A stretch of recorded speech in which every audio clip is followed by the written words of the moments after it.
Hey now Star Wars fans, Matt Haywood here from the Star Wars Time Show podcast to rile you up. Well, hopefully not to the point of anger, but I do want you to think a bit about this video's topic. I'm not here for clickbait reasons either. I fully support the belief that the title of this video reflects, and 100% don't think The Phantom Menace is the worst Star Wars movie ever, or the worst prequel film. So here are just 6 reasons why I, again, my opinion, so don't blow a gasket yet if you think I'm being a nerve herder, think that The Phantom Menace isn't the worst Star Wars movie of all time. I know including Sith in this example will definitely rub people the wrong way, and I don't blame those of you who were kids when these movies came out for thinking this way, because you didn't know any better. But in my opinion, Revenge of the Sith is the worst prequel, or right up there with Clones, because of how poorly it handles the most important character of the Skywalker saga, Anakin Skywalker, aka Darth Vader. In Sith, Anakin feels disturbed and whiny for no real reasons, because outside of the Sand People bit in Clones, and some bitching about Obi to Padme, the live-action films did a poor job at showing how Anakin could become so unhinged that he'd buck his friends and family for the Sith.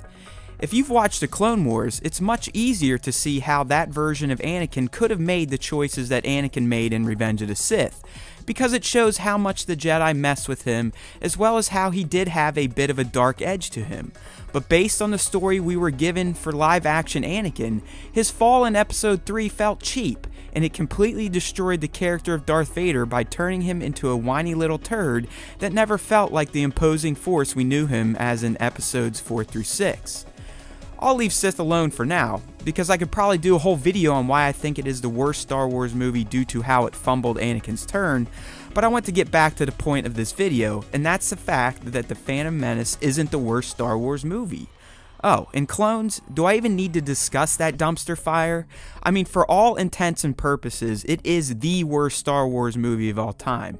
But for the reasons I have outlined above, I tend to get more upset with Sith because of what it did to Anakin/Vader more than just how plain bad of a film Clones was.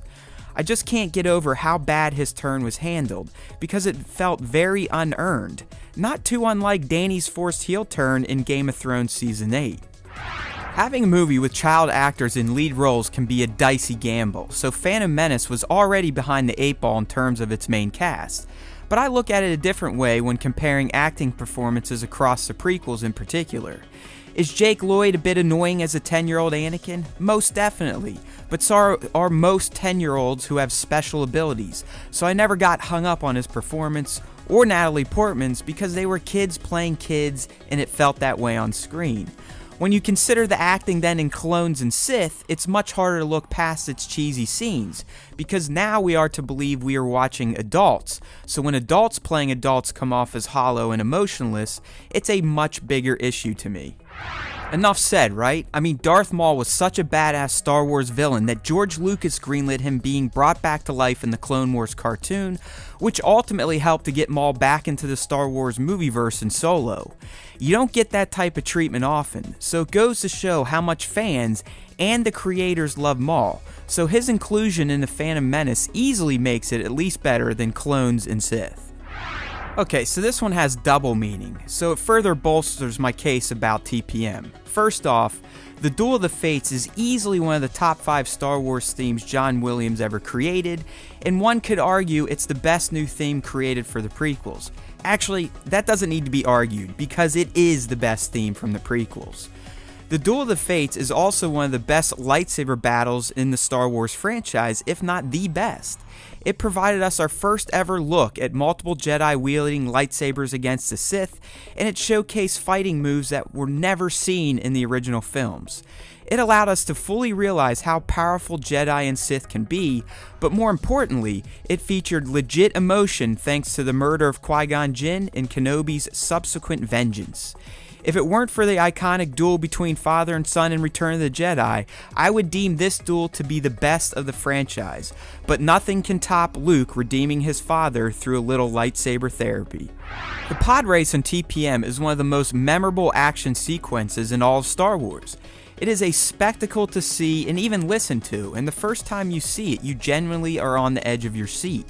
In fact, there aren't many moments like it in Star Wars in general, so it stands out as being unique a bit.